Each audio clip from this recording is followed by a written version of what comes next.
চাওক, হিমন্ত বিশ্ব শৰ্মাৰ হাতত কোনো ৰিপৰ্ট কাৰ্ড নাই। তেওঁ কৈছে যে কংগ্ৰেছী মানে লোকসকল মাতৃগৰ্ভৰ পৰা জন্ম পাইছে নে নাই। মুখ্যমন্ত্ৰী এলজাইমাৰ বা ডিমেনচিয়াত ভুগিছে, নহলে 25টা বছৰ পেটুৱা হৈ কংগ্ৰেছৰ পৰা আহিছিলে।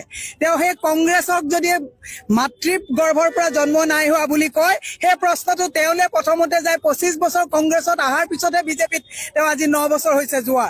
গতিকে মুখ্যমন্ত্ৰীক মই কৈছো হি নিডছ ট্ৰিটমেণ্ট।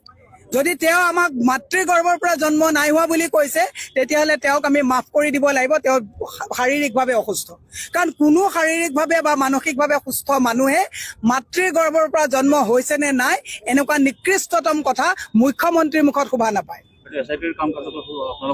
একেবাৰে সুখী নহয়। SIT শুনক, তেওঁ বনোৱা SITটো গৌৰৱ গগৈক যে SIT দি পেলাই যে পাকিস্তানী এজেণ্ট সজাইছিলে, 10 ছেপ্টেম্বৰত মুখ থেকেচা খালে নে নাখালে? কিন্তু আমি এটা কথা কৈছো, গৌৰৱ গগৈৰ লগত ৰাজনীতি কৰিলা, গৌৰৱ গগৈক মিছা বুলি মিছা মানে কথা কৈ পেলাই টেৰিফ দিলা, বহুত পাকিস্তানী ফেক ফটো তোমালোকে দিলা, গৌৰৱ গগৈ সহ্য কৰিলে।